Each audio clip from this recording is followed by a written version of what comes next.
Yeah, that's what we were just trying to figure out. Oh, view. If you go to here.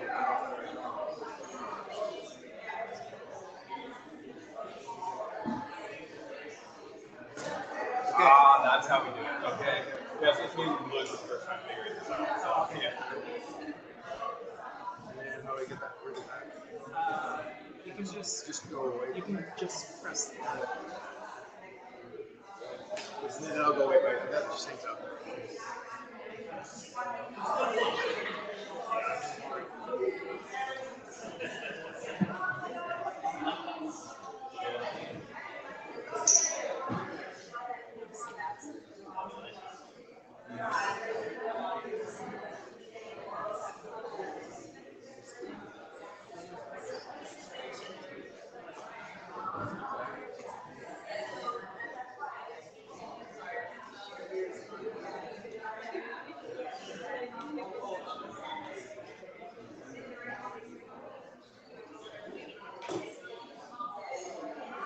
Yeah, how does it cluster?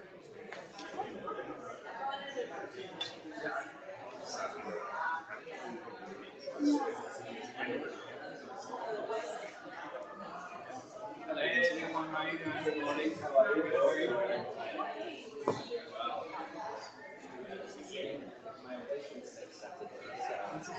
I know, I had a chance to try that.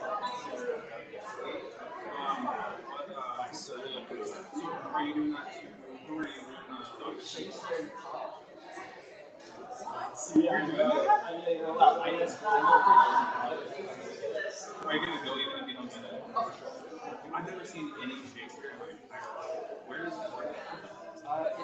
They do tours, it's in various provinces around during the summer. So they have a Okay. so yeah, there are 4 places. Alright, well, I'm going to have to go there. Whatever one you go to, we should go to.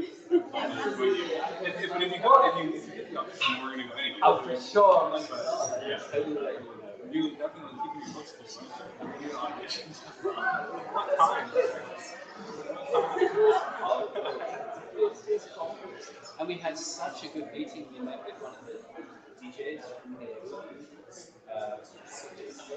to show him what I showed YouTube.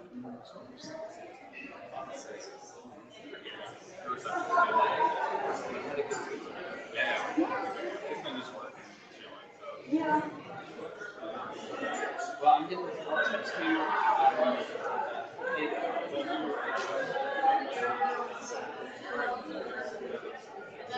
sorry, I think I said something.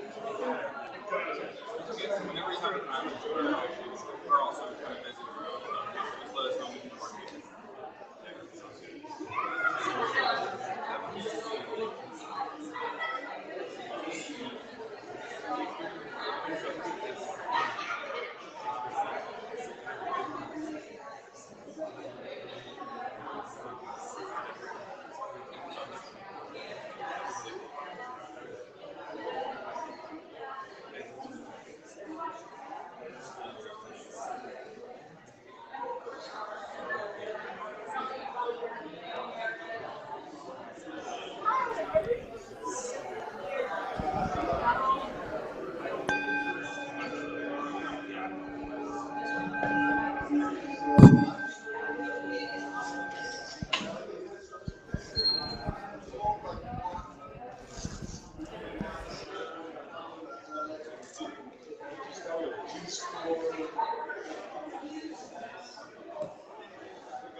Morning, everyone.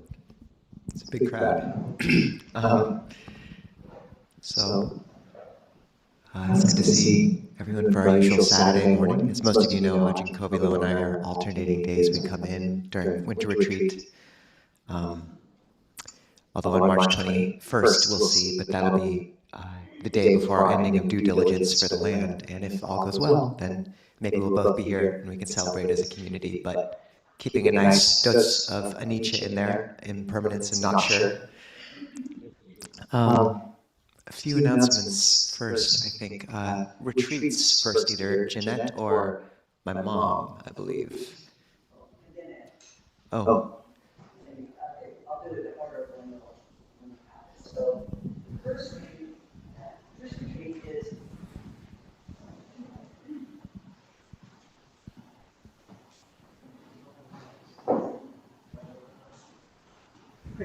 You may have to hold it down for a second.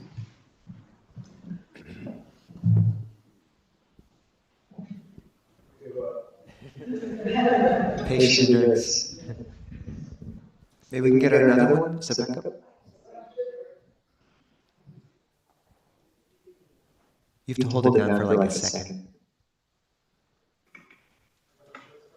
Now let's get another one.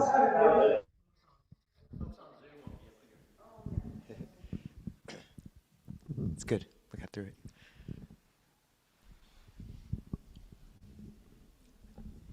It's on. Okay, great. We're doing our annual retreat in TWISP with Ajahn Nisabo, The Hearts of Dawn and Dusk, Joy and Compassion in Bittersweet Times. It's non-residential. It's over Memorial Day weekend, so you can come. It's such a nice place to be then. Come and spend a little more time. It's free. As you know, we are at the TWISP Grange. There's plenty of room, and that's kind of it. What else? Are there flyers? There aren't too many flyers. There's only one flyer today. Never mind, there's one flyer. And I'll put it on the back table. There's a QR code, and I'll bring more flyers next time. And it's also on the Clear Mountain website. But it's a great time. There's a campfire with s'mores and dirty diapers, which I would let the monks explain to you. That's s'mores without the graham crackers. And the topic is Hearts of Dawn and Dusk, Joy and Compassion in Bittersweet Times. Yeah, and we have it's a very sweet time together, and it's a great weekend. It'll be a 3-day weekend this time, but just 2 days of retreat.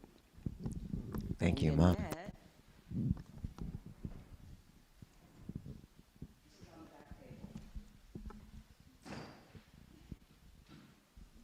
Hi, everyone. Good morning. The second retreat is called Confidence for a Life of Freedom, and it's an in-person, day-long retreat with Bhante Rahula. He's a wonderful venerable that's coming to visit Clear Mountain Monastery in June. The day-long is June 21st. It's a Sunday. You can find all the details in Clear Mountain's website. And there's also this flyer that I'm going to leave at the table back here. And if you have any more questions, you can talk to Sarah or myself. Thank you.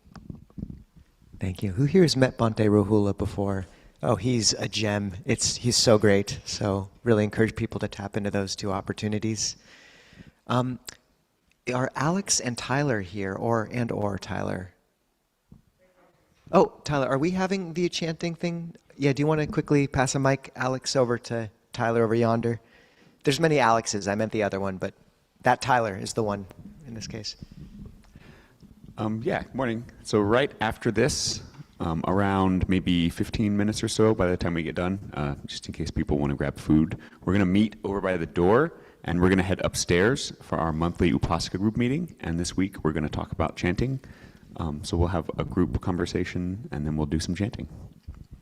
So just so people know, the Upasaka framework, it's the term that the Buddha gave to people who've taken the refuges and really are trying to align their life with this Dharmic path.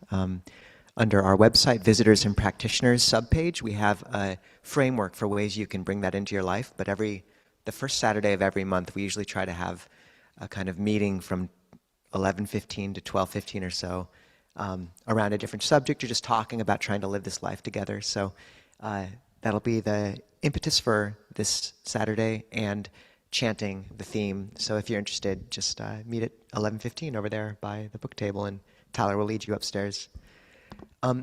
Do we have anything about the chanting chanters, Louis? Yeah. Alex, we're going to give you a workout. Yeah. All the way. Oh.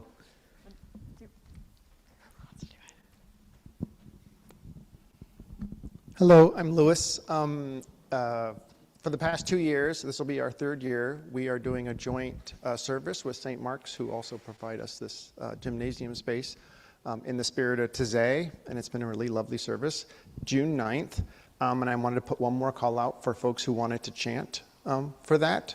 I've gotten a few people in, and just if you're interested, contact me, and I have it up on WhatsApp and Discord. June 9th. Oh, Hasa, thank you. It's really beautiful. Cool. Mary? The Taizé the Taizé service is June 9th, so that'll be 7 p.m. or something, I think? Yeah. Maybe 6:30 is when people have to get there, 6 if you're chanting. On March 29th, which is a Sunday, there's a chanting group at the Seattle Mindfulness Center, and Alex is leading it. It's from 10 to 12, and she does an amazing job. So. Yeah, so if you're not on our WhatsApp or Discord, a lot of those details are also going to be posted there. Thank you, Mary. Okay, so just to note, this, if you've come to these gatherings before, you'll know that we have a lot of, Matt, was there something? Sorry? We don't need mic for this because it's only for people here. We ran out of the cheat sheet last week, the Buddhist cheat sheet. There are multicolored ones back there. Take as many as you like. I'll make more if we run out of those. Buddhist cheat sheets in the back. Thank you, Matt. Good. So many will know that we have different elements of ritual in this, and just to say that in Buddhist thought, these are technologies of the heart, ways of aligning your life, intention, and more to this path. And so one element we'll bring into these first Saturdays of every month is the 5 precepts. And these the Buddha spoke about as the foundation for our humanity, these moral or virtuous guidelines and trainings. And he described them as great gifts in that when you take these on, do not kill, do not steal, and so on. Alex will need a mic to Juanita. That you're giving the gift of fearlessness to all those around you. So those who wish to can follow along with Juanita on page 129. If you're on Zoom, you should find the link to this chanting book in the chat. YouTube, it'll be in the description, page 129. If you're here in person, feel free to cozy up to someone. And you are not obligated to take these, but they are really awesome, so we recommend them.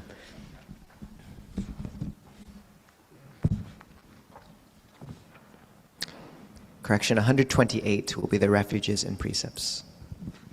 And Juanita will first lead a request for them. Ma yang phante tissaranena saha panca sila niyajama tutiyampi ma yang phante tissaranena saha panca sila niyajama tatiyampi ma yang phante tissaranena saha panca sila niyajama. Those who want to can repeat after me. We'll just do the Pali for the refuges, and then we'll do the Pali in English for the precepts. Namo tassa bhagavato arahato samma sambuddhassa. Tassa bhagavato arahato samma sambuddhassa. Namo tassa bhagavato arahato samma sambuddhassa. Namo tassa bhagavato arahato samma sambuddhassa. Namo tassa bhagavato arahato samma sambuddhassa. นะโมตัสสะภะคะวะโตอะระหะโตสัมมาสัมพุทธัสสะ Buddhang saranam gacchami. พุทธังสรณังคัจฉามิ Dhammang saranam gacchami. ธัมมังสรณังคัจฉามิ Sanghang saranam gacchami. สังฆังสรณังคัจฉามิ Dutiyampi Buddhang saranam gacchami. ทุติยัมปีพุทธังสรณังคัจฉามิ Dutiyampi Dhammang saranam gacchami. ทุติยัมปีธัมมังสรณังคัจฉามิ Dutiyampi Sanghang saranam gacchami. ทุติยัมปีสังฆังสรณังคัจฉามิ Tatiyampi Buddhang saranam gacchami. ตาติยัมปีพุทธังสรณังคัจฉามิ Tatiyampi Dhammang saranam gacchami. ตาติยัมปีธัมมังสรณังคัจฉามิ Tatiyampi Sanghang saranam gacchami. ตาติยัมปีสังฆังสรณังคัจฉามิ Tisarana kamanang nittitang. And you say Amabante. อามะพันเต Pangatipata veramani sikaparang samadhiyami. ปานาติปาตาเวรมณีสิกขาปะทังสมาธิยามิ I undertake the precept to refrain from taking the life of any living creature. I undertake to accept to refrain from the life of any living creature. Adinadana veramani sikaparang samadhiyami. อาทินาทานาเวรมณีสิกขาปะทังสมาธิยามิ I undertake the precept to refrain from taking that which is not given. I refrain from is not given. Kame sumichachara veramani sikaparang samadhiyami. กาเมสุมิชาจาราเวรมณีสิกขาปะทังสมาธิยามิ I undertake the precept to refrain from sexual misconduct. I undertake to precept to refrain from sexual misconduct. Musavada veramani sikaparang samadhiyami. มุสาวาทาเวรมณีสิกขาปะทังสมาธิยามิ I undertake the precept to refrain from lying. I undertake to precept to refrain from lying. Surameraya majjapamadatana. สุราเมรยมาวชาประภาสถานา Veramani sikaparang samadhiyami. เวรมณีสิกขาปะทังสมาธิยามิ I undertake the precept to refrain from consuming intoxicating drink and drugs which lead to carelessness. I undertake to refrain from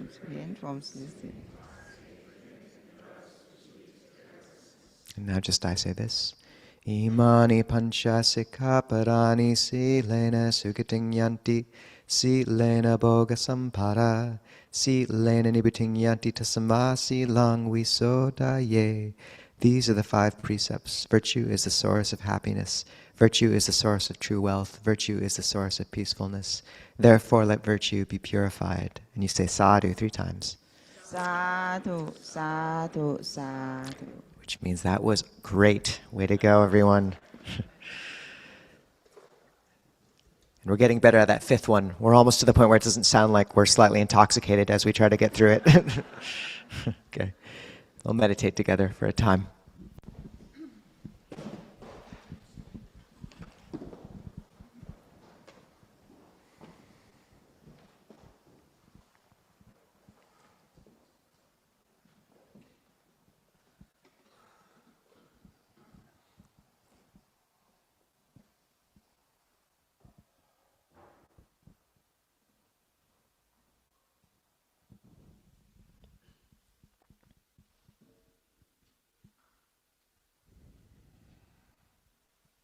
Begin by setting your body upright.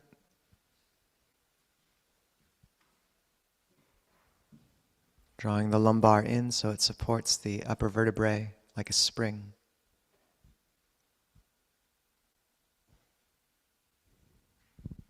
Pushing the top of your head up against the sky and dropping the chin slightly.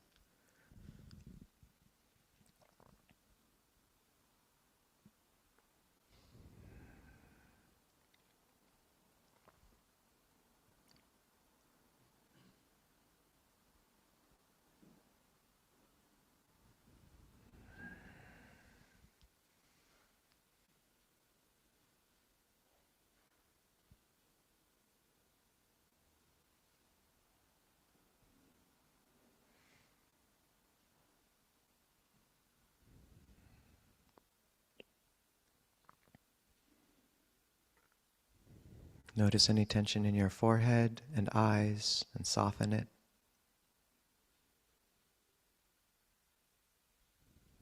Your jaw and tongue soften.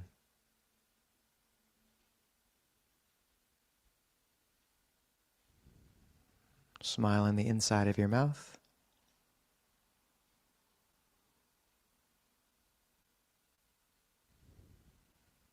Soften the belly and allow breathing to deepen and slow.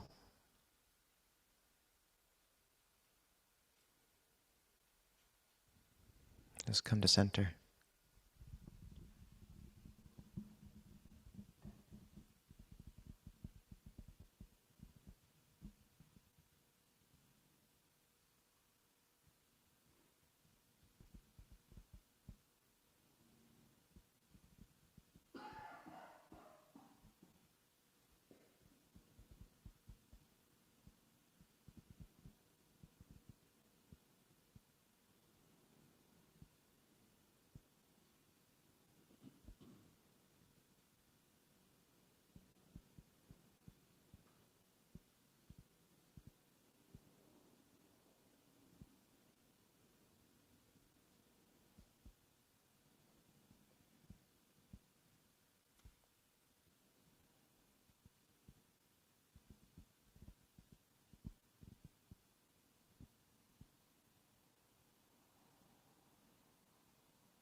You're welcome to continue with your usual meditation, but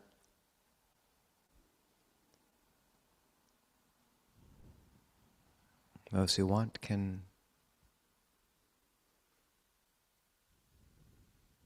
follow for this Sanghanusati meditation, recollection of Sangha, of our teachers.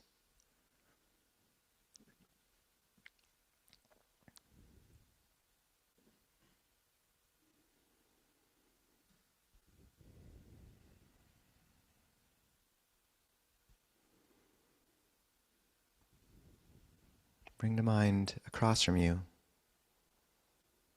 sitting in front of you,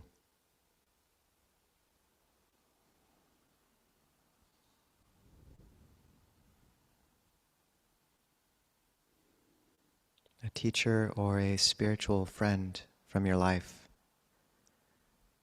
who you feel just a clean brightness for and safety with. Someone your mind and heart leap up at.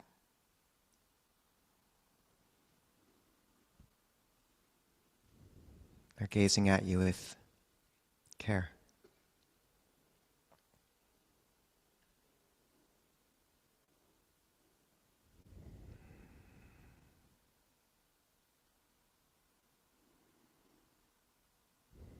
Could be Jetsuma Tenzin Palmo, the Dalai Lama,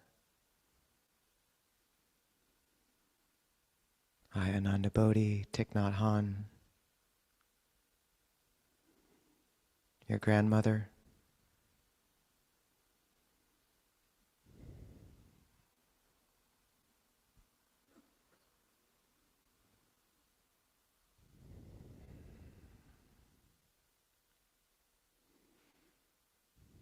place your hands in Anjali for them mentally.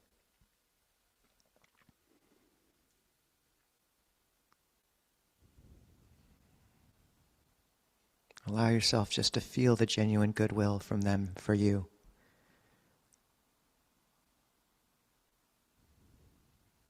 Allow yourself to feel held by that, comforted.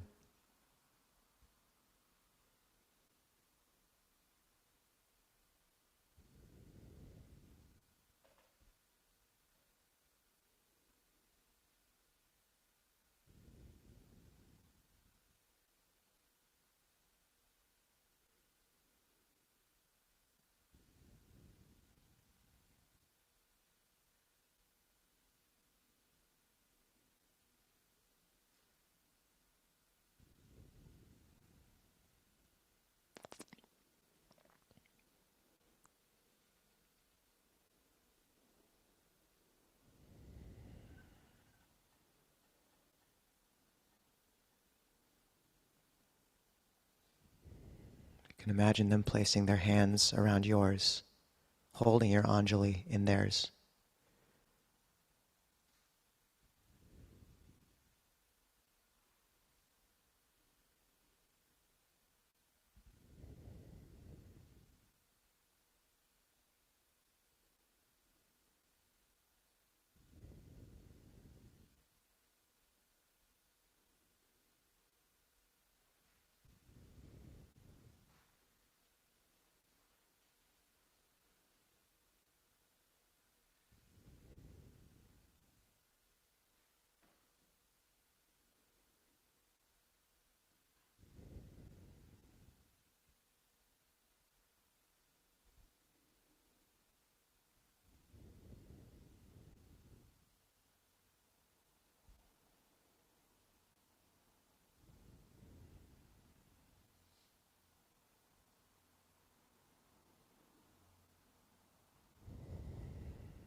If you have a second, imagine what they would say to you.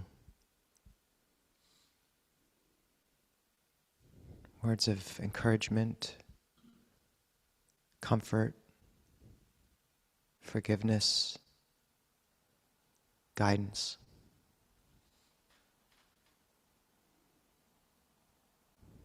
All with complete lack of judgment and goodwill, and only goodwill.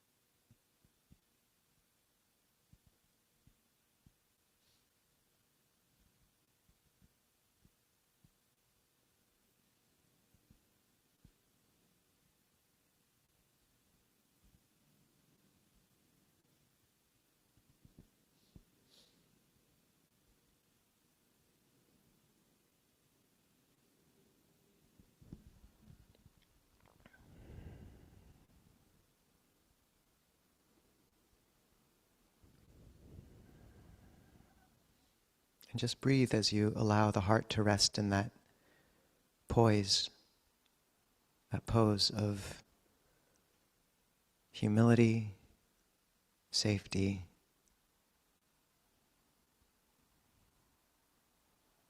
comfort.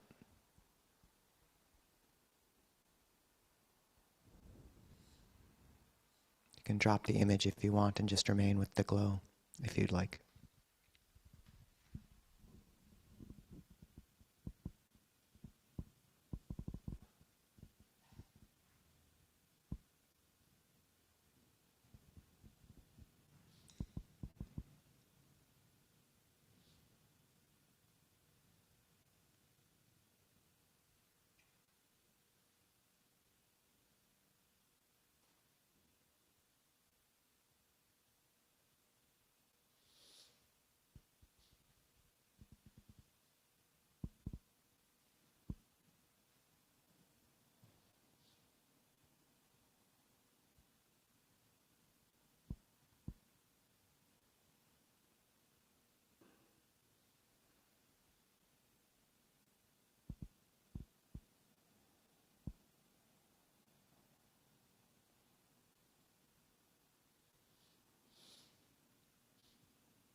Then you can imagine the teacher smiling.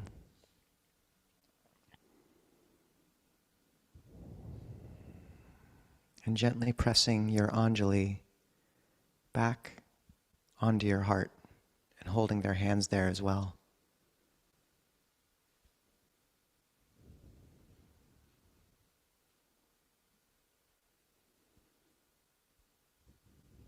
Almost as if they're placing a pearl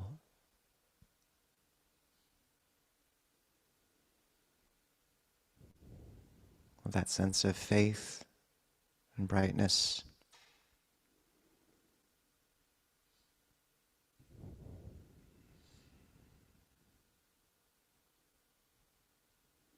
In your chest for you to touch when you need it throughout the day.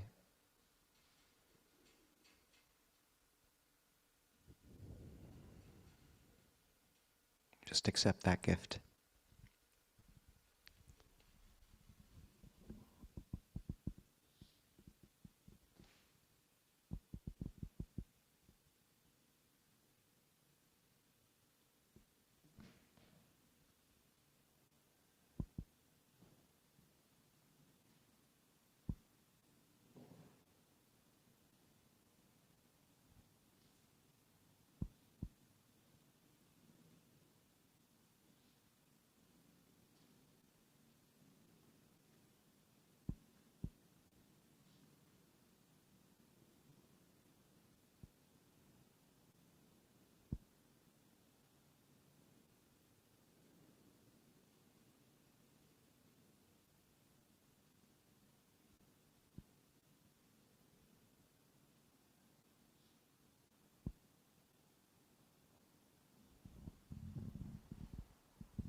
The monastics are not allowed to give a teachings unless it's requested by someone. If you like to join me to do the Dhamma talk, request for Dhamma talks is on the page 124. And before we do that, if you wish, we can bow 3 times to the Buddha, the enlightened one, the Dhamma, the teaching of the Buddha, and the Sangha, the one who practices well.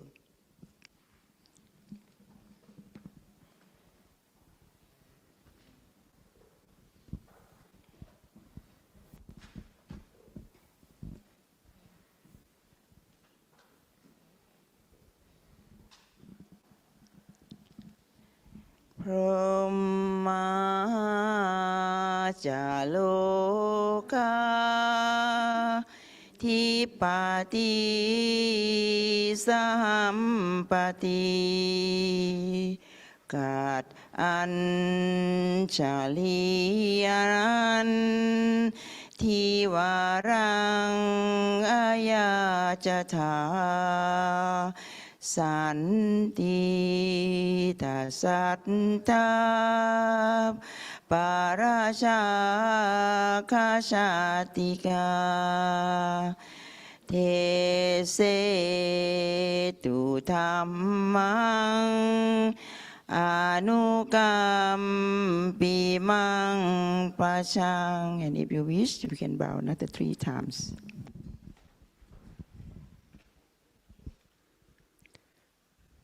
Namo tassa bhagavato arahato samma sambuddhassa. Namo tassa bhagavato arahato samma sambuddhassa. Namo tassa bhagavato arahato samma sambuddhassa. Buddhang dhammang sanghang namasami.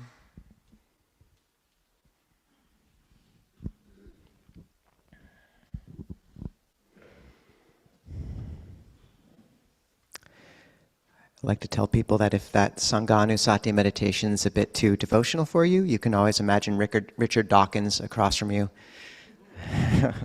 One of the horsemen of the atheist apocalypse. Who came to mind for people? If you just raise your hand, what teachers? We've done this before, but I really loved it the first time. Jessica? Ajahn Sumedho, yes. Okay, well, thank you. Sadhu.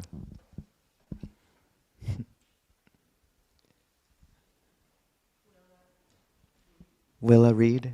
Willa.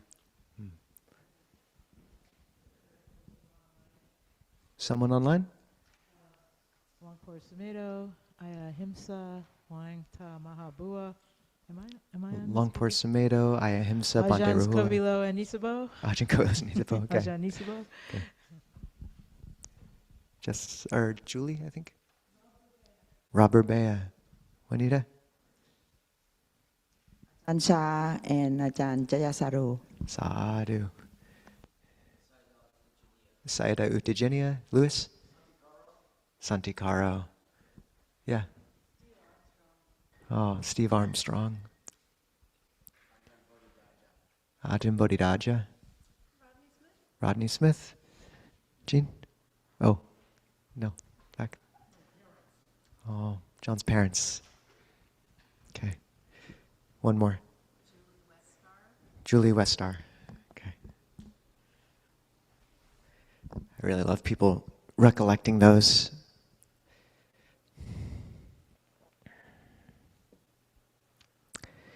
One more question for people.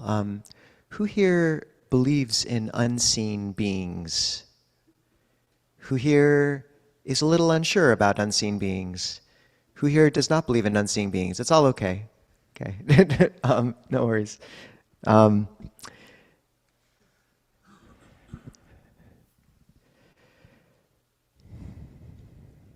So the word faith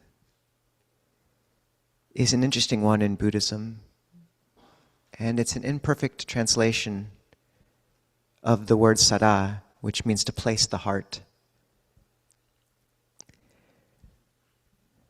And often we will almost clinically try to translate it as its most acceptable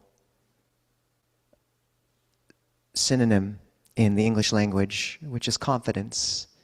Just a degree of confidence in these teachings, in this path.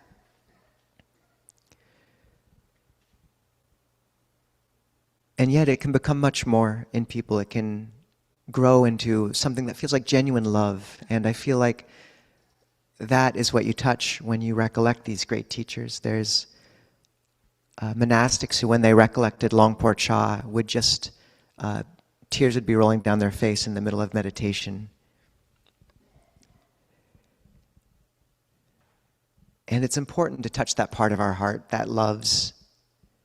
People can look at monastics and wonder if we've given up love. But for me, the most pure love I've ever felt was towards these teachers who I just felt a luminosity of spirit and selflessness with. My parents are great too. But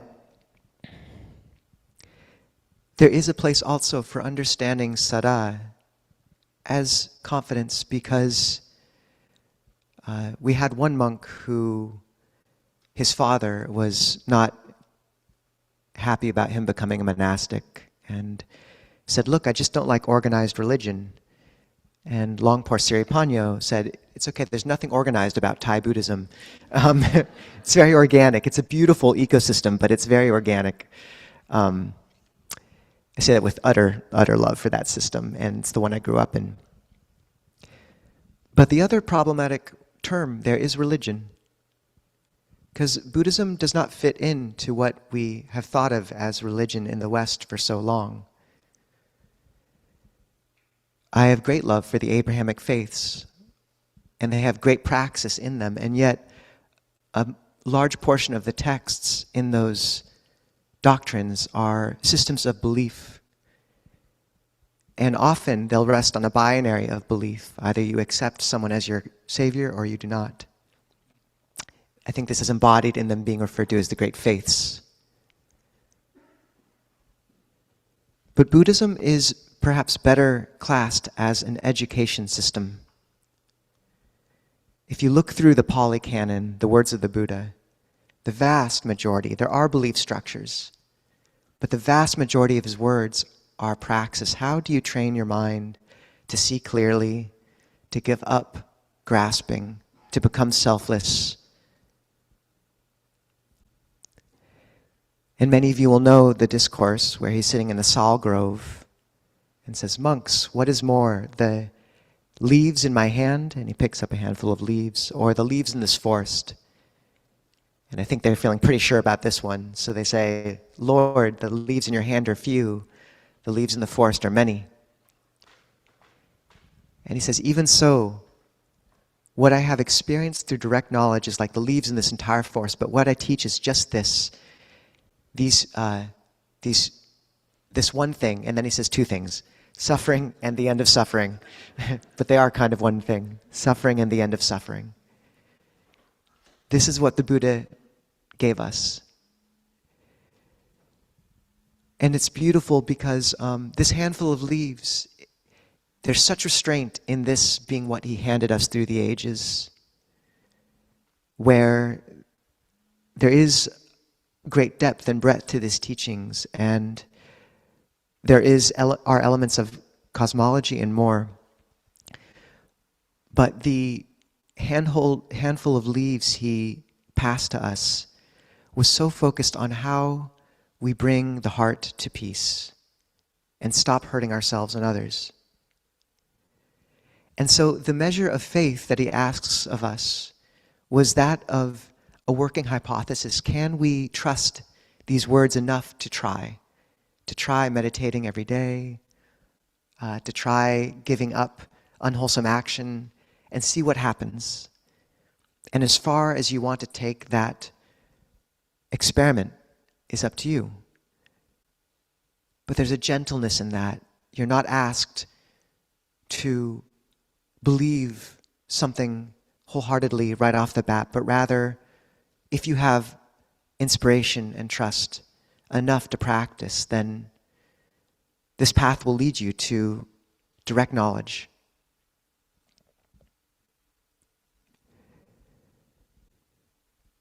And yet, in that handful of leaves are things that we traditionally don't think of when we try to classify Buddhism as a psychology or as a philosophy, which have all been terms brought to the fore in the scramble the West has had to find a way to classify this body of teachings.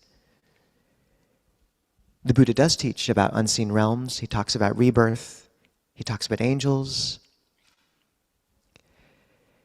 And yet, in Buddhist thought,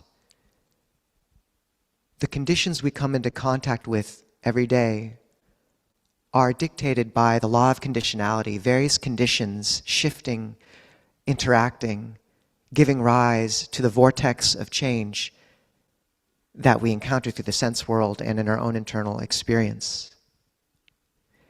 And this is a chaotic system, and one feature mathematically of chaotic systems is what's called scale invariance, where a pattern that plays out on a small level will often play out on various scales of size and breadth.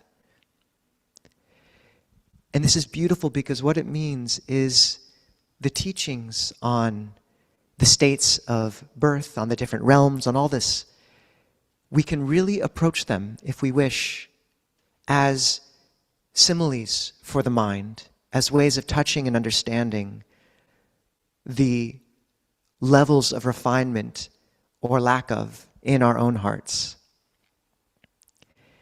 And for my last talk, I spoke about the Anapanasati Sutta, a very detailed, analytical ladder towards calm.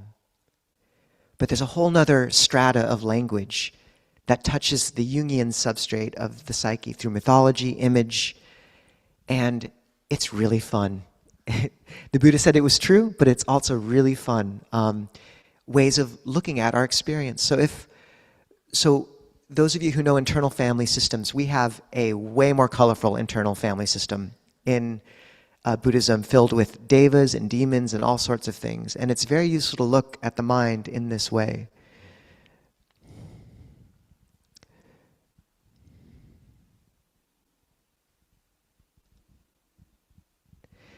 Just as if we don't perhaps believe in rebirth, but we can see how every moment we're born into a new identity, into a new mode of becoming. Even so, we take a look at the vista of human experience and just experience the Buddha laid out. In the Sihananda Sutta, Majjhima Nikaya 12, he says, the dark realms, the hell realms, the niraya, are a pit of coals. The animal realm is a cesspit. The ghost realm, the realm of hungry pretas, is like a barren tree scorched by sun, such that a person dying of thirst would find some small measure of shade. A human rebirth is a lush tree where one could rest and find shade. And the heavenly rebirths are divine mansions, cool. And Nibbana, for this person wandering, dying of thirst, is a cool pond, an oasis where one can drink one's fill and rest. And so to note there that all the other realms are just respites. These are all impermanent and shifting states of being or of mind. And the only end place where one finally drinks, where one finally finds satiation, is Nibbana, awakening. There's a commentarial story at the end of the Buddha's journey towards enlightenment, where Mara, sort of the Buddhist embodiment of defilement, confronts the Buddha, and he has his hordes with him, and all the divine beings lament the Buddha will never achieve the apex of becoming anymore when confronted with this adversary. And then the Buddha just touches the ground and calls it to witness, and we realize that the Buddha was never aiming at the apex of becoming. This path aims towards a much more humble and yet transcendent goal of being with reality, truly, and touching something beyond what we know of as conditioned reality.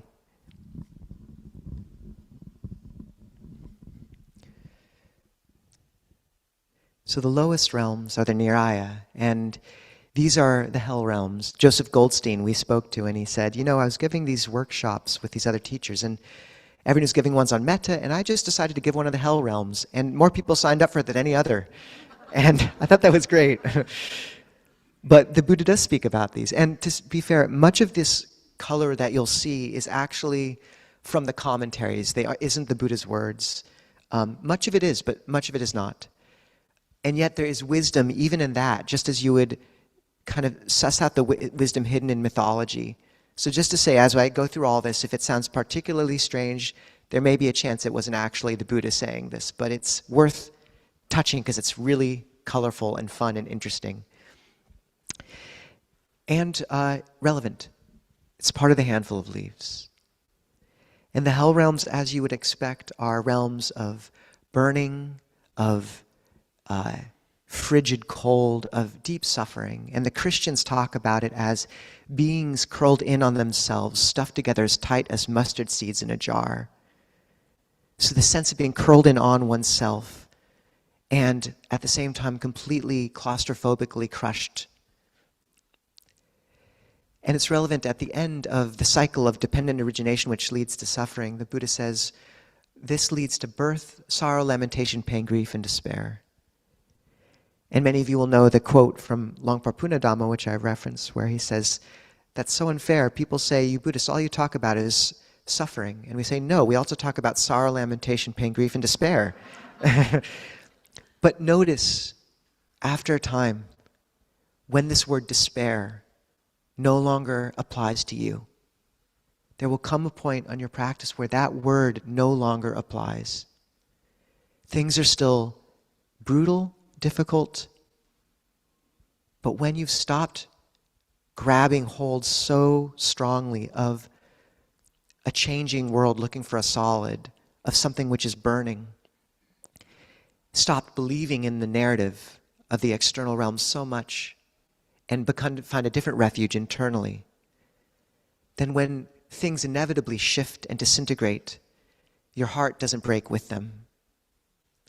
And notice this as a gift from the Buddha. You can often miss it, but notice if that word has stopped applying as much. And it's not an easy path there. We have a story of Ajahn Achalo in his first 5 years as a monk, just becoming so distraught and running up to Ajahn Anan, my teacher, and saying, "When will it be any better?" And Ajahn Anan said, "In 5 years, it'll be a little bit better." But this path is also extremely fast. It's as if we've usually measured our life on an XY axis of success and failure, and suddenly this path has us move through a Z axis. Everything shifts, and things can look very similar on the outside. But notice how the white-knuckled grip has softened and your hand has begun to open. This is a gift from the Buddha, from this path, the lack of despair. I think very few of us gnash our teeth very often these days, and that's definitely something you encounter in the biblical verses.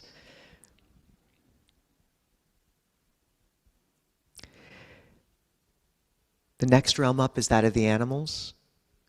We think of this as such a delightful realm, but animals are afraid and live in fear constantly, unless you're born in a middle-class household as a dog. There's a Buddhist joke that dogs are set to be reborn as humans next lifetime, so they're really excited. Cats have just been reborn as humans, so they're like, nah, not that interested. But I've also heard it said that if you are very generous but keep bad virtue, you'll be reborn as a dog in an American household. I thought that was quite interesting. But to know that the animal realm is particularly, it's said to be conditioned by scheming for food. Notice that. Notice when you binge or consume in that way, where you really feel yourself kind of tapping into the animal mind state of craving. Lust has the same feeling. Joseph Goldstein talks about asking a teacher of his about lust. And the teacher spoke for about 15 minutes, and then it's in a different language, in Burmese, I think. And then the translator turned to Joseph and said, he says that lust cracks the brain, to summarize. And just to note this myopic view and fixation, and to know that is you tapping into the animal mind state, and to take a step back from that. You can have compassion for those sides of you. Ajahn Sumedho often talks about looking at your different mind states as different breeds of dog. We have our Labradors, our kind of frightened Chihuahuas in the corner. But you don't want to feed that karma. So when you find yourself moving into that space, can you restrain, slow down? One of our teachers said that the sign of a life well lived spiritually is that when you're with others in a monastery or anywhere, you act as if you're alone. And when you're with alone, you act as if you're with others. You have to hold that correctly, but I think you get my gist. The next realm is that of the pretas. Who's heard of the hungry ghosts? Yes.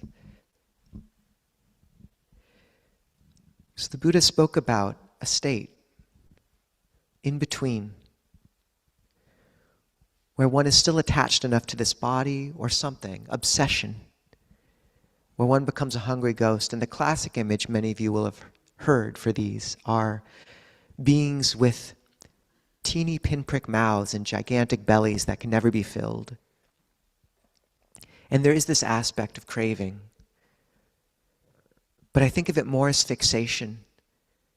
The mind that is depressed, where we're so comfortable with a kind of gray closet that we've become accustomed to, that we can rattle around in it and find some measure of comfort. This is a hungry ghost mind state.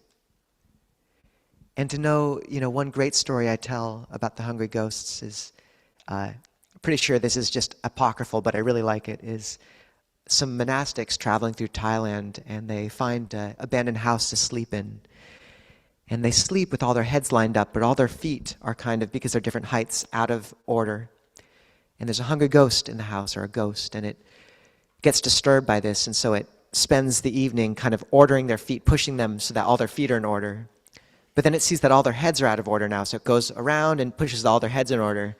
And then it goes back around, and all night, I don't know if the monks woke up from this, although I have had a monk talk about having a ghost pull on his feet when he was sleeping, so who knows. But this obsessive mind state that goes around and around, this is the preta mind state. And there's a very interesting piece of wisdom hidden in the pretas. There's a story of a generous husband married to a stingy wife, and they both die. And the generous husband's reborn as a tree deva, a tree spirit. And the wife is reborn as a hungry ghost. And every day she comes shivering, covered in rags, asking for clothing from him. And every day he tries to feed her and give her clothing, but it turns to red-hot metal when it touches her skin. And then one day, a monastic comes and sits under the tree. And the tree deva, he gives a gift to the bhikkhu and dedicates the goodness of that gift to his wife. And she suddenly finds herself with clothing and food sated. And holding this comparison with humility, because I haven't had someone in my life overcome with addiction. But when we have those people in our lives who are stuck in a hungry ghost state, and that difficult line between enabling and helping, and how sometimes what we give can turn into something that burns even more because it feeds right into the craving. But what does it mean in those situations? To see if you can kind of instead dedicate merit, do something good, invite someone along to do something wholesome, and see if that's kind of an oblique way to touch the goodness and invoke it in their hearts. This is the dedication of merit. How you interact with a hungry ghost is you don't spread metta. That can attract them, or at least the commentaries say this. I think it might be fine. I'm not sure. I don't know. But there's a slightly different intention with spreading merit, doing good, and just saying, it's okay, let go, move on, spreading brightness.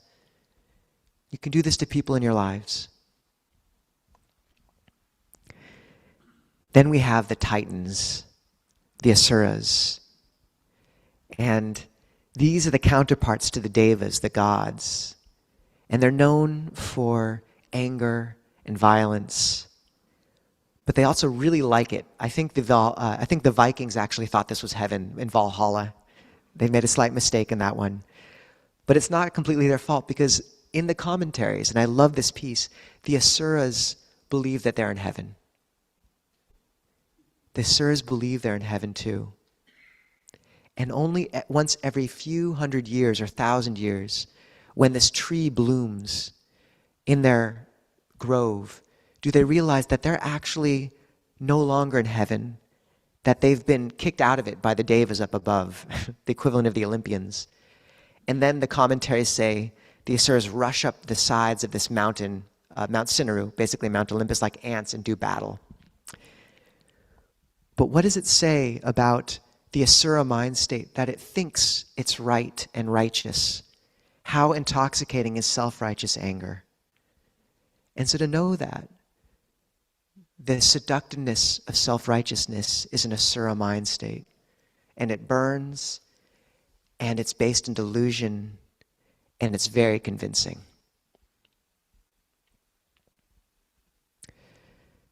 Then we have the human realm, which is where we all reside, and what a lucky realm to be in. You'll remember this is the tree with lush foliage, and it's still very difficult. But we are so blessed. The Buddha compared the likelihood of coming into a human rebirth to a turtle, a blind turtle, some of you know the simile, surfacing once every few thousand years in the middle of an ocean, and the chance that he would put accidentally his head through a ring of wood the size of your forearm is the likelihood of making it to a human rebirth from a lower realm. We had a monk friend draw a comic of a little turtle popping its head up, and there's the ring like 5 feet away, and it's like, darn it. The Buddha said there's 8 inopportune moments, and I've quoted this before.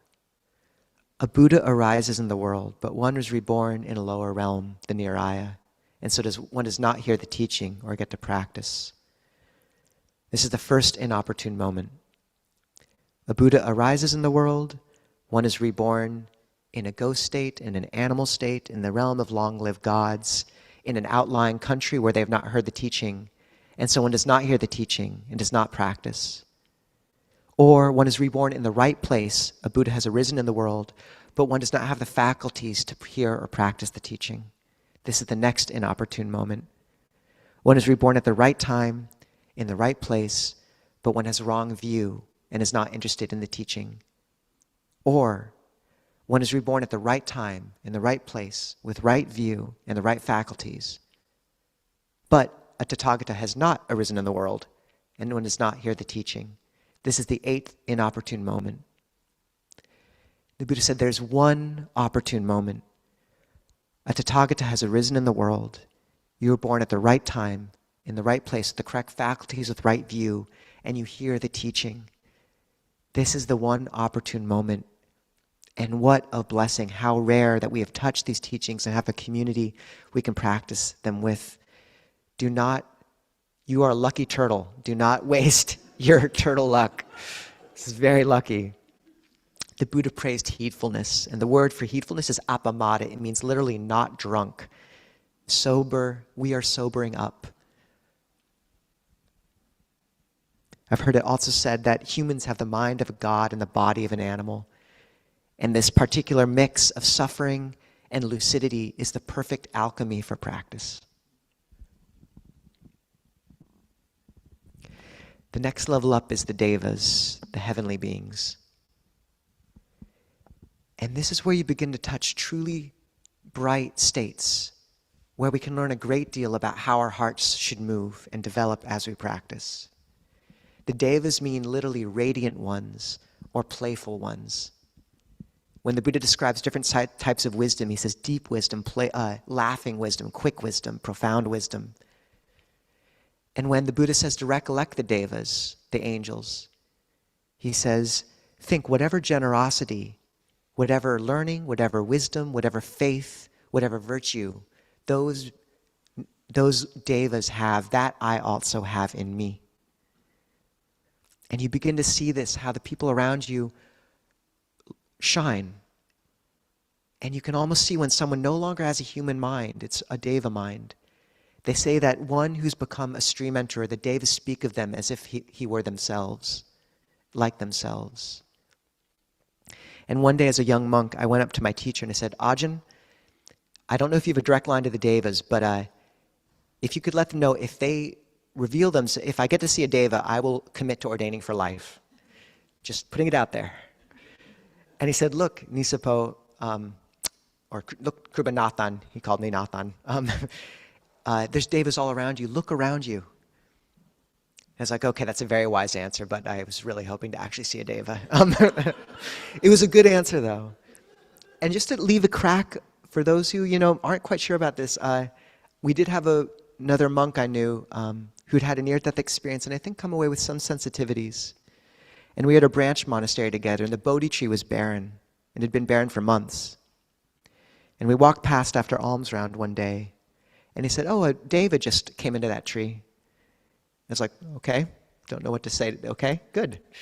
And then the next day, the tree had just blossomed into flowers, the entire tree. And I was like, okay. So just leave a little crack for who knows. But there's different realms of deva which can reflect the choirs of angels in Christianity or the different refinements of the mind.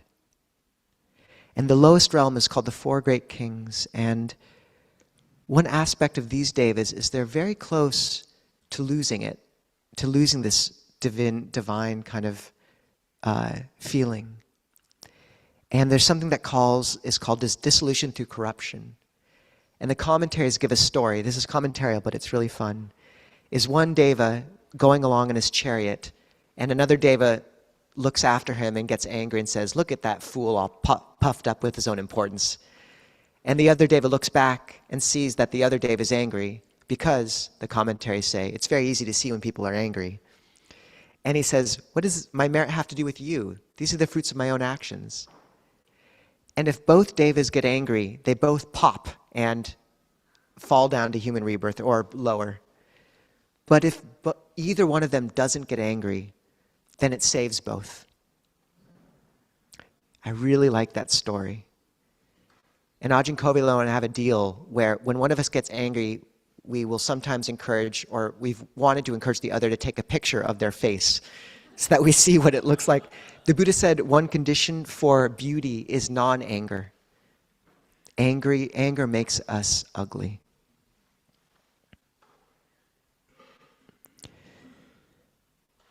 There's realms that move up. There's the Tusita heaven, which is a realm of loving kindness chiefly. And that transcends roles. The role above the four great kings is one of, the realm above the four great kings is one of, there's the Olympians there, and Saka, the king of the gods, which is like Zeus. It's all about roles and different things, but then above that is Tusita. And this is where they say the bodhisattvas live. And it's a place of love. And I find that so meaningful that to truly touch that realm of love, you have to transcend the roles and the conflict and the nexus of ego that is Saka, Zeus, that is a level below. And I often map these realms onto my body, and Tusita heaven lives in that small, delicate place in the heart. And then going even farther up, the Buddha talks about coming to what he calls the Paranimitta Vasavati Devas. And these are the beings that delight in the creations of others. And what these angels have achieved is whatever they want, it immediately manifests in almost a myopic, hallucinogenic cornucopia of experience. And it's so ironic because they've achieved the apex of the sensual realm. Everything they want is there without the slightest bit of effort. And yet what have they been left with except an existence equivalent to a kind of sensual zombie? There's nothing there except constant satiation of fleeting experience. And yet there's other lessons hidden in this realm too. Because when one begins to get calm, and some of you will have seen this, the mind can begin to, as the conceptual structures dissolve, the mind can begin to move into a flow of color and strange images. And for me, this is almost like you're touching this realm. And to know that in that place, there's also an aspect of surrendering. These devas don't put forth strong intention. And to know that in those moments, there does come a point in meditation where first you can expect that myopic or that kind of colorful flow of experience to begin to shift.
realization and finds a way out of the prison.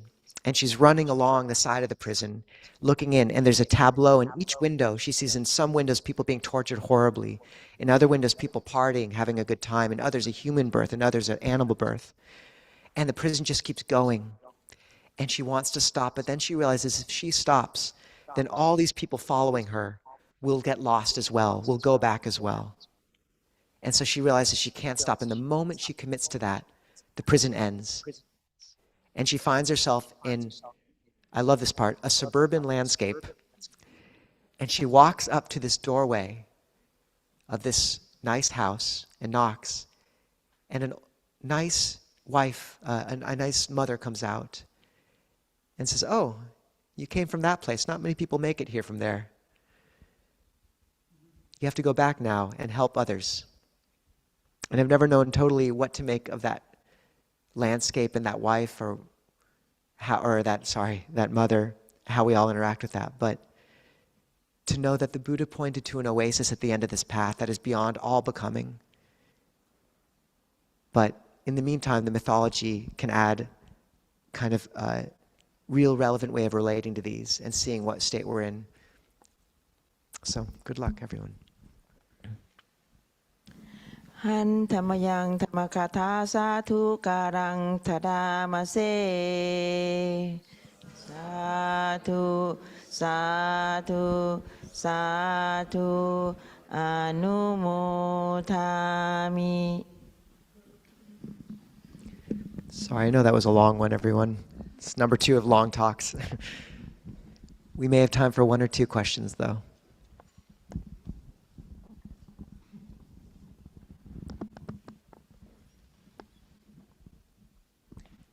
There's a great sutta where there's this man, he sees a bunch of asuras jumping out of a lotus, chased by a bunch of devas, and he goes to his friends and tells them what he saw, and they all think he's crazy. And the Buddha says, actually, no, that was true. There's a lot you don't understand. So I've always loved that sutta, like, who knows? There's somebody online too with a question. Sandra. First Sandra online, and then please, Christine. Sandra? Hey, Ajahn. Let me get this Hey, right Sandra. here. Good to see you. Good to see you. Hi. I have a couple of questions for you, kind of lumped together. So, I rescue animals, help cats in particular. And I meet a lot of cats that are in bad situations that I can't change, that I can't liberate them from. And it's painful. It's painful work, and I take them with me in my mind, but I can't rescue them all. How can I? 2 questions. I sometimes, when I see them, think, is this their karma, that they're in this situation, and that it's beyond me to do anything about. So that's the first question, and then the other is, it's very painful work emotionally that I want to keep doing. But there's so much bitterness and resentment in the rescue world, and I feel myself getting bitter and resentful at times. How is there a way to apply the teachings so that I can bring goodness kind of with me into the rescue world and sustain my efforts? Thank you, Sandra.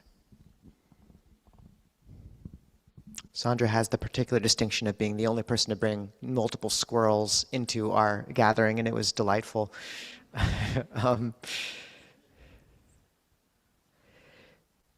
So, in terms of the conditions that beings find themselves in, likely karma leads us to those states. But where that gets misused is people thinking, and I don't think this is what you're thinking at all, but, therefore, kind of letting that be a doorway to shut compassion off. And the Buddha acknowledging that in a human rebirth, at least, when one practices, one can cultivate what he called karma of the path, which is the karma of the Noble Eightfold Path. And that whatever karmic conditions you're given, if you approach them with right view and right effort, you can transmute them into the path. And in a sense, it can all become bright karma, in a sense, or be transmuted into that. But with an animal, it's hard because, yeah, often they don't have the faculties to practice. So you can acknowledge the state they're in and,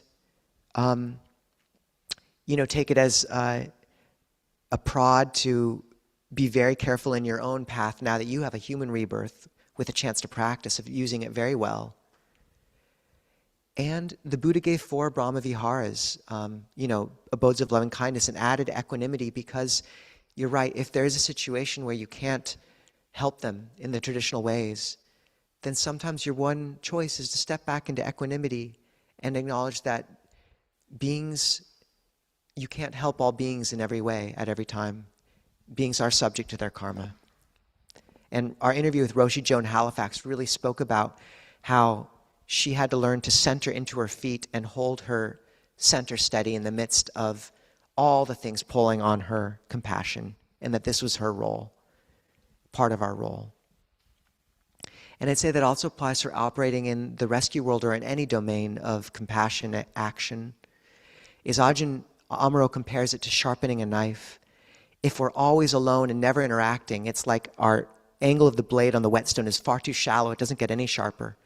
But if we're really leaning into the world too much, such that we can't maintain a wholesome state of mind, then it's like the angle's too sharp and it'll blunt the blade. You have to find a way of interacting with those realms where you're getting enough refuge practice time alone, where you can approach them genuinely with not having your heart deeply affected, and maintain mindfulness and hold it as practice. And if you're unable to do that, then I really think as a practitioner, it's probably right for you to pull back from that or help in other ways. Often there's skillful other means or other realms you can help with that won't drag at your heart in that way. Or different ways of working with animal rescue where you're not touched into those environments in quite the same way. But yeah, Sandra, like for me, there's a distinction between when I know I'm working with something and when some pattern has begun to take up residence in me, and you don't want that. That means you're beginning to feed the pattern rather than letting it play out and dissolve. So did that help, Sandra, at all? I'd say you rescuing squirrels from your backyard is definitely a go, if you can keep that up. Thank you. Yeah. Thank you. Yeah, thank you. Maybe one more. I'm sorry, I didn't leave much time today. Thank you for that discussion on the Bhava Chakra. I studied that from a couple of different perspectives, and like Alan Watts, and then my teacher who's like non-dual Shaiva Tantra and another thing. And so I think I just understood this, so tell me if I'm wrong. So the system, the Bhava Chakra is like the 3 poisons, right? Then the realms, and the 12 links of dependent origination. And each one of those is a system within itself, right? So at the smallest, it's the 3 poisons, which is grasping, aversion, ignorance, and then, right? And then Buddha's outside of it. So you pick one of those systems. Is that fair to say? Yeah, who knows this image that is being referenced here? You'll see it on Tibetan mandalas often. It's like there's Yama, the Lord of Time, or Kala, I believe actually, holding this wheel of 12 links in different realms. And then at the center, there's the 3 defilements which drive it all: greed, hatred, and delusion, represented by a snake, a pig, and something else. I forgot, chicken maybe. Rooster, greed, I believe. Yeah, the Buddha gave many different systems for looking at these things, but for me it's one of the things that really brings forth faith is seeing the coherence and how they overlay, and the teachings are holographic. Each one often will hold the others within it. And then, yeah, the Buddha saying when they depict these images, you'll often see a monk kind of flying over each one. He'll be flying over the hell realms or the heaven. And I've always loved that. Like, no matter what realm we're in, if we look up or touch into mindfulness, there is refuge there. No matter how bad things are, it can be used as part of the path. And we had a community member who put in there was a lottery at our Unitarian church for a spirit reading, and she was the one person who put in a bid, so she got it. And she went to the spirit reader, and the spirit reader spent like 15 minutes trying to figure out her spirit guide, and after a while she's like, I give up, are you Buddhist? and she said, yeah, and the person said, look, most people have like 1 or 2 or 3 spirit guides, but the Buddhists just have Buddha. I really love that. So, yeah. Okay, we do have to wrap up. If people have other questions, we'll have other sessions for more questions, or any Wednesday evening. We have time on Zoom for that. So instead of our usual blessing braid, the first Saturday of every month, we celebrate each other together. And we had Lynn as our wonderful dessert deva. Lynn, where are you? Who cooked a bunch of wonderful desserts for everyone, not just those whose birthdays it is, in the back. But before you can get those desserts, if whoever has a birthday this coming month of March, it is March, please, if we can ask you to just be a little brave, if you're okay with it, and come up to the front. Or if you have something else to celebrate, an anniversary, you got a job, you're just really excited about spring.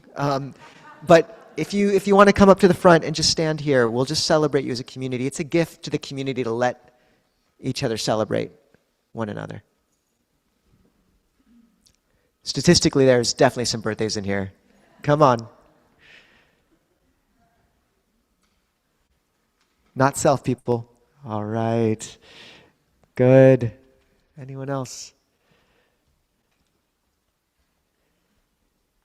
So what we tend to do, if you're on Zoom, you can raise your cartoon hand, is if you just wanted to say your name, when your birthday is or what you're celebrating, if it's not your birthday, if it's something else, and then something you're grateful for this last year. And if you're on Zoom, you can raise your cartoon hand and we'll call on you afterwards. I don't know if we have is that a workable mic?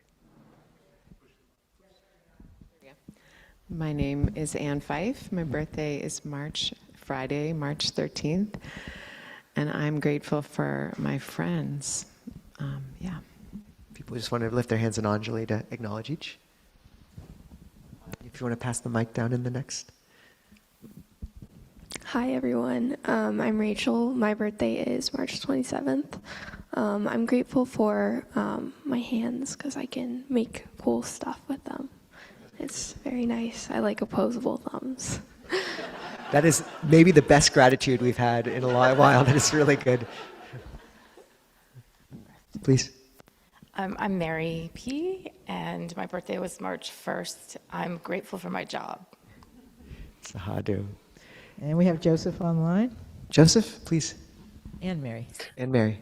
Thank you, Ajahn. I'm so happy that you chose to do the recollection of the Sangha.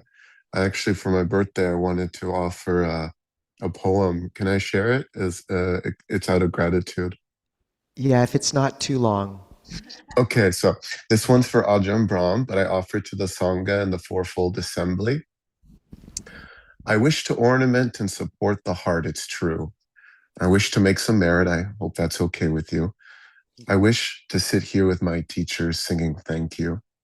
I really love the way you love you, the way your kind heart shines and bursts and blooms. I love the way you love you, love the way you love you. Like a fountain of love, like a forest glade, like a bridge over waters that are hard to brave. It's so true how your loving, kindful virtues shine through. Heart doors opening all around you, oceans of love glowing brighter than the sun at noon. I love the way you love you. Love the way you love you. Oh, thank you, thank you. Love the way you love you. I wish to make some merit. I hope that's okay with you. I invite everyone to share in all these merits. Yes, you. For all relatives and all devas, this one's for you. May your warm hearts shine and burst and bloom. Sadhu, sadhu, sadhu. Thank you, everyone. Be well. Joseph. Beautiful. Beautiful. And is that Mary, the next? It is. Thank you, Joseph. Yes, I am going to be 78 on Tuesday. And I am going to take just a little quick time, but this will be, I have completed 30 years of practice this year, and I have been in the Dharma for 30 years. And I can honestly say, while I haven't ended the path, as I approach the end of my life, it has been good in the beginning, good in the middle, and good at the end. This year has been one of a lot of heavenly messengers. I've learned the vulnerability of the body. I've learned a lot about the impermanence of life. I've learned a lot about the fallibility of views. And at every lesson, the Dharma's been there. And at every lesson, the Sangha's been there. And at every lesson, the bhikkhus have been there. And so I am grateful for this community. I am especially grateful, of course, for the ajahns, but I have to give a shout out to the Zoom coffee hour. Those Kalyana Mitas are, it has been so helpful to practice with them. So deep thanks for this community. Great, deep thanks for your letting us watch the Dharma flourish within you and through you, Ajahn. Really, deeply, thank you. Let's get 3 sadhus for everyone. Sadhu, sadhu, sadhu. Mary was the one with the raffle ticket to the spirit reading, for the record, and one of my first teachers. You can sit down, thank you. Joseph also has a great story where he was with Ajahn Brahm and had given him all these heart stickers, and Ajahn Brahm said, "Look, Joseph, if you give me any more heart stickers, I'm just going to throw them away." So Joseph took a trash bin and covered it with more stickers, and they again gave Ajahn Brahm a heart sticker and held up the trash basket for him to throw the heart sticker into, which I thought was hilarious and quite beautiful. Well done, Joseph. Okay, I really appreciate us getting to celebrate each other like that. And everyone can partake, obviously, in the goodies in the back. Before we end, though, we usually just like to have people who have been here 3 times or less introduce themselves, if you're feeling up for it. So if you've been with us 3 times or less and wouldn't mind just raising your hand, quickly stand so we can see you, if you can, and just quickly say your name and how you heard about us, if you're up for it. Please.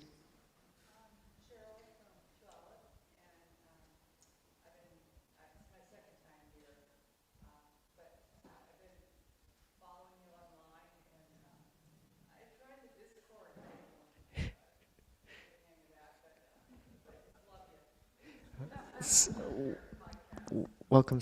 It's so good to have you here in person. It's way better than Discord to be here in person, I think. So well done. Welcome.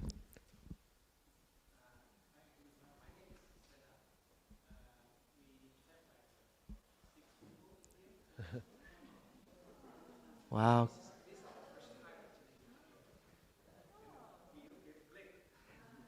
How did you decide to come all together? Who brought you here?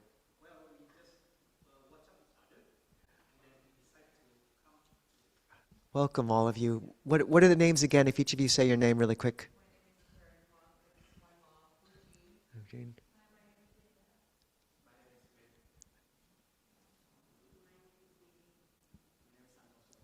Welcome, all of you. Welcome. Yeah, wonderful. That's our biggest group all at once, I think, ever.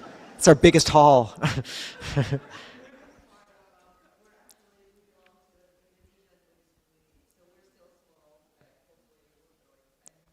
Welcome.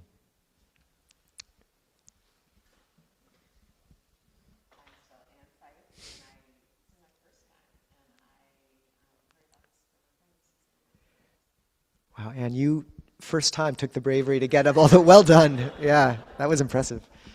Anyone else?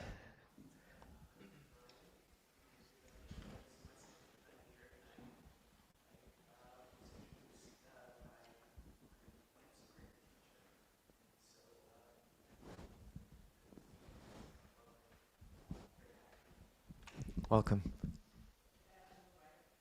Welcome.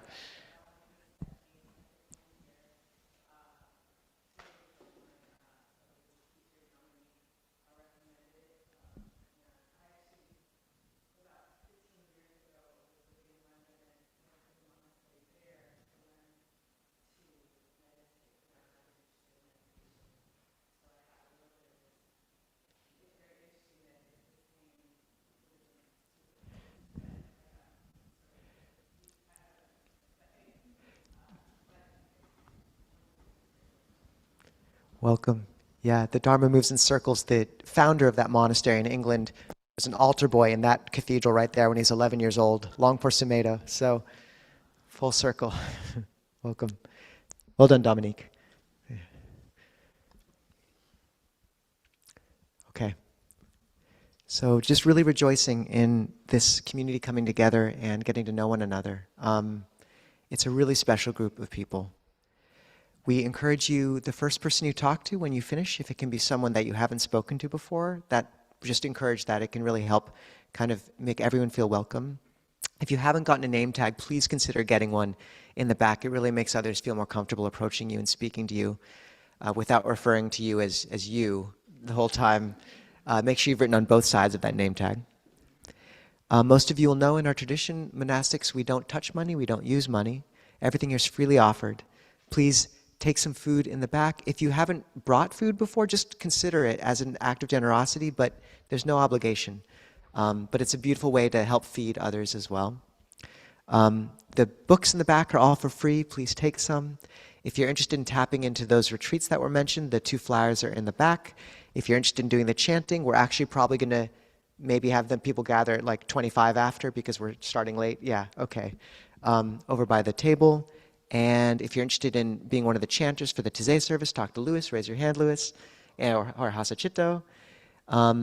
And those who want to, and the conversation topic we often encourage people to engage in afterwards to keep it somewhat dharmic is just what's coming up in your week, what's alive for you. Those who want to bow to the Buddha can. No pressure, except in the words of Matt, the other 80 people bowing next to you.